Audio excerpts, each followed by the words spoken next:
সময়টা ৬২২ সাল। মক্কা মুকাররমা থেকে মদিনার উদ্দেশ্যে হিজরত করেন হযরত মুহাম্মদ সাল্লাল্লাহু আলাইহি ওয়াসাল্লাম। এরপর মহানবীর জীবদ্দশায় প্রায় ১০০র মতো যুদ্ধ ও অভিযানে যায় মুসলিমরা। এর মধ্যে ২৮টিতে মুহাম্মদ সাল্লাল্লাহু আলাইহি ওয়াসাল্লাম নিজে অংশগ্রহণ করেন। এইসব যুদ্ধ নিয়ে ধারাবাহিক আয়োজনের প্রথম পর্বে থাকছে মুসলিমদের প্রথম অভিযান, যা সিফুল বাহর নামে পরিচিত। বাকি পর্বগুলো দেখতে ফলো ও সাবস্ক্রাইব করে সাথেই থাকুন। হিজরতের পর মদিনায় মুসলমানরা মক্কার কুরাইশদের নির্যাতন ও নিপীড়নের হাত থেকে মুক্তি পায়। তবে এরপরও কুরাইশরা নানা ষড়যন্ত্র ও আক্রমণ চালিয়ে যেতে থাকে। এই প্রেক্ষাপটে মুসলমানদের জন্য নিজেদের প্রতিরক্ষা ও অস্তিত্ব রক্ষা করা অত্যন্ত গুরুত্বপূর্ণ হয়ে ওঠে। তাই রাসূলুল্লাহ সাল্লাল্লাহু আলাইহি ওয়াসাল্লাম কুরাইশদের অর্থনৈতিক অবস্থা দুর্বল করার উদ্দেশ্যে তাদের বাণিজ্য কাফেলাগুলোর উপর আক্রমণের পরিকল্পনা নেন। এখানে একজন সামরিক নেতা হিসেবে দারুণ দক্ষতার পরিচয় দেন তিনি।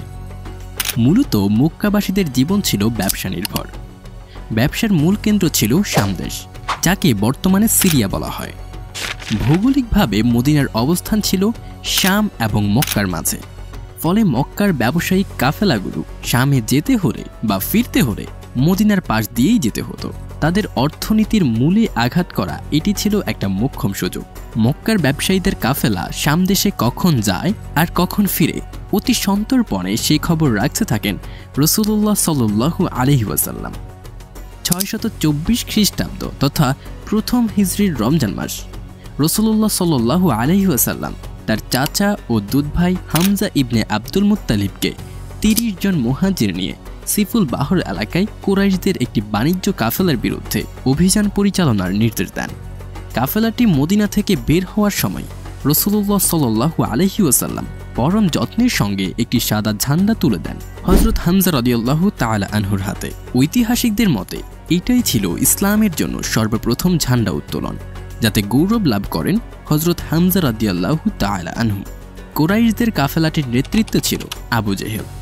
৫৮ হিজরিতে জন্ম নেয়া প্রথম দিককার মুসলিম ধর্মতত্ত্ব ও ইতিহাসবিদ ইবনে শিহাব আল জুহরির মতে এ সময় আবু জেহেলের সঙ্গে কুরাইশদের সংখ্যা ছিল ১৩০ জন।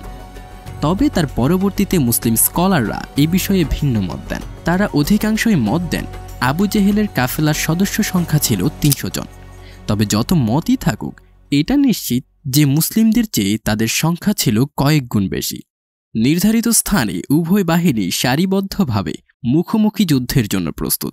কিন্তু মাঝখানে মাজদে ইবনে আমর জুহানি নামে একজন মধ্যস্থতা করেন। যেহেতু উভয় পক্ষের মাঝেই মৈত্রী চুক্তি ছিল, তাই তিনি যুদ্ধ বন্ধের আহ্বান জানায়। অবশেষে তার মধ্যস্থতায় উভয় বাহিনীর মাঝে সন্ধি হয়। ফলে সে যাত্রায় মুখোমুখি যুদ্ধ হয়নি। যদিও সিফুল বাহর অভিযানে সরাসরি যুদ্ধ হয়নি, তবুও এটি মুসলমানদের জন্য একটি গুরুত্বপূর্ণ মনস্তাত্ত্বিক বিজয় ছিল। কুরাইশরা বুঝতে পেরেছিল যে মুসলমানরা এখন সশস্ত্র এবং তারা তাদের নিরাপত্তা ও স্বার্থ রক্ষার জন্য যে কোনো পরিস্থিতিতে প্রতিরোধ করতে প্রস্তুত। মূলত এই অভিযানের মধ্য দিয়ে মুসলিমদের সুসংগঠিত সামরিক বাহিনীর আত্মপ্রকাশ ঘটে।